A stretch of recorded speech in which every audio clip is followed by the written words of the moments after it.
காலைதோறும் கர்த்தருடைய வார்த்தை கேட்க வந்த உங்களை ஆண்டவராக இயேசு கிறிஸ்துவின் இனிய நாமத்தினாலே வாழ்த்தி வரவேற்கின்றேன்.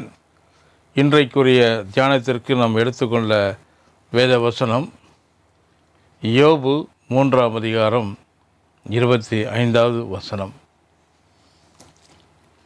நான் பயந்த காரியம் எனக்கு நேரிட்டது, நான் அஞ்சினது எனக்கு வந்தது, எனக்கு சுகமில்லை, இளைப்பாறுதலும் இல்லை, அமைதலும் இல்லை, எனக்கு தத்தளிப்பே நேரிட்டது என்று சொல்கின்றான்.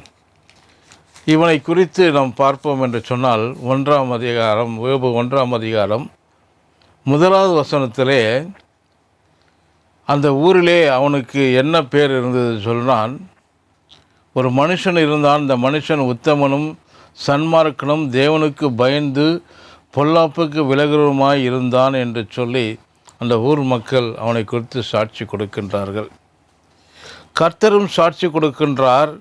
உத்தமன் சன்மார்க்க 8வது வசனத்திலே உத்தமனும் சன்மார்க்கனும் தேவனுக்கு பயந்து பொல்லாப்புக்கு விலகுமாகிய அவனைப் போல் பூமியில் ஒருவனும் இல்லை என்றார்கள்.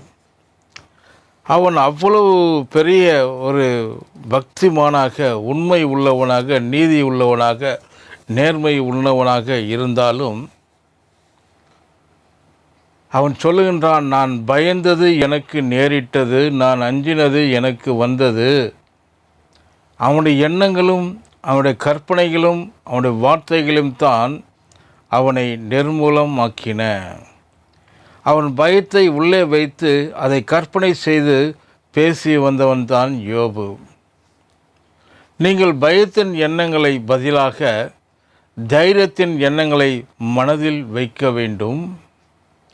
பிரச்சனை கண்டு பயப்படாதீர்கள், அற்புதர் என்னோட கூட இருக்கிறார் என்ற எண்ணத்தை மனதிலே வையுங்கள்.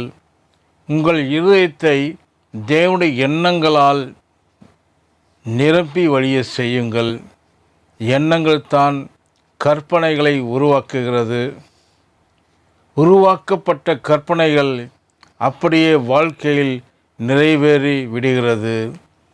தேவன் எண்ணங்களுக்கு பதிலாக, தோல்வியின் எண்ணங்களுக்கு பதிலாக வெற்றியின் எண்ணங்களை வைக்க வேண்டும். நீங்கள் பயப்படுகின்ற காரியங்களில் மேற்கொண்டு வெற்றி பெறுவது போல கற்பனை செய்யுங்கள். பின்பு இந்த கற்பனைகளை உங்களுக்கு பலத்த அரணாக மாறுகிறது.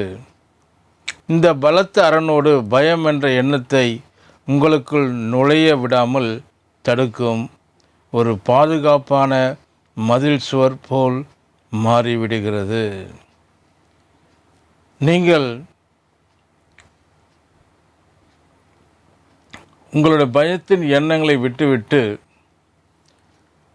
தோல்வியின் எண்ணங்களை விட்டுவிட்டு, நீங்கள் வெற்றி பெறுவீர்கள், ஒரு காரியத்தை எடுத்து வெற்றி பெறுவீர்கள் என்று சொல்லி மனதிலே வையுங்கள் என்று சொன்னார். பால் எக்கிச்சோ ஒருவர் சொன்னார், ஒரு ஊழியர், கோழி தன் குஞ்சுகளை முட்டைகளை அடைகாத்து குஞ்சு பொறிப்பதற்கு அடைகாத்துவது போல கர்த்தருடைய வார்த்தை எண்ணங்களை, பாசிட்டிவ் திங்கிங்கை நீங்கள் மனதில் வைத்து அடைகாத்து கொள்ளுங்கள், அதை முறுமுறுத்து கொள்ளுங்கள். கர்த்தர் உங்களோடு கிரியை செய்வார் என்று சொல்லி இந்த வேளையில் நாம் ஜெபிப்போம்.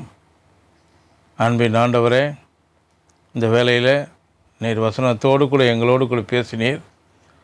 நாங்கள் எதற்கும் பயப்படாமல் துணிந்து நின்று காரியங்களை நடப்பிக்கும்படியாக எங்களுக்கு தைரியத்தையும் அந்த எண்ணத்தையும் நீ தந்தரல வேண்டுமாய் ஜெபிக்கிறோம்.